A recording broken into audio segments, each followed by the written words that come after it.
सुप्रभात बच्चों, आप सब कैसे हो? आशा है आप सब घर पर ठीक होंगे। आज हम हिंदी में एक और पाठ करेंगे जिसका नाम है शेर और तोमचा। इसमें लेखक ने संसार के अन्य प्राणियों में पाया जाने वाली हिंसकता और उपकार के बारे में बताया है। इसमें लेखक बताता है कि मनुष्य एक संवेदनशील प्राणी है, परंतु संवेदनशीलता का यह भाव संसार के अन्य प्राणियों में भी पाया जाता है। यहाँ तक कि शेर जैसा हिंसक प्राणी भी अपने प्रति किए गए उपकार को भी नहीं भूलता। उपकार और प्रत्युपकार की यह परंपरा धरती पर सदियों से चली आ रही है। इसके बारे में लेखक बताता है। कहानी इस तरह से कुछ शुरू होती है कि इस मणिपुर लोक कथा में बताया गया है कि पशु भी अपने ऊपर किए गए उपकार का बदला चुकाते हैं।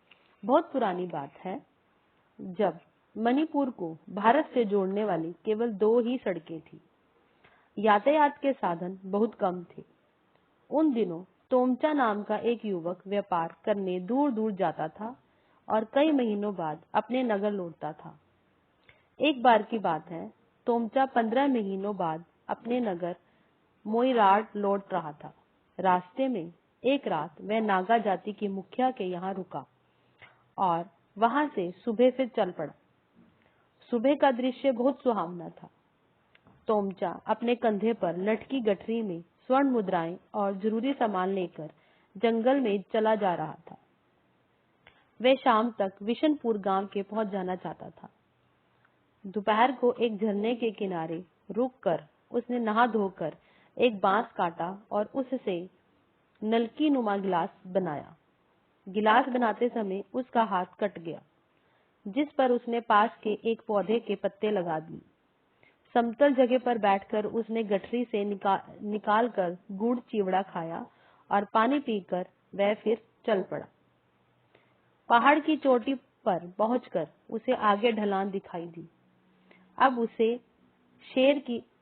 उसे शाम तक विशनपुर पहुंचने का विश्वास हो गया। आगे ढलान दिखाई दी। अब उसे शेर को बैठे हुए देखा। थोड़ी ही दूर तक एक जंगली सुअर खड़ा था। तोमचा जानता था कि सुअर के ऊपर एक बड़ा सा पत्थर फेंका। तोमचा जानता था कि दोनों में से जो पहले हमला करेगा वही जीतेगा। उसने शेर की सहायता करने के लिए सुअर के ऊपर एक बड़ा सा पत्थर फेंका। सुअर असावधान हुआ तो शेर ने उस पर हमला कर दिया।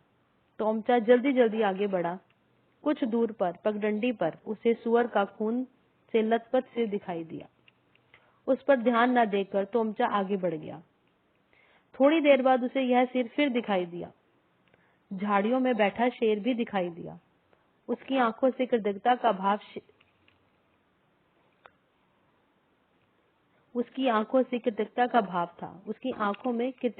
भाव था। शेर उसके साथ विशनपुर गांव तक आया। तोमचा समझ गया कि शेर उसके किए गए उपकार का बदला चुका रहा था।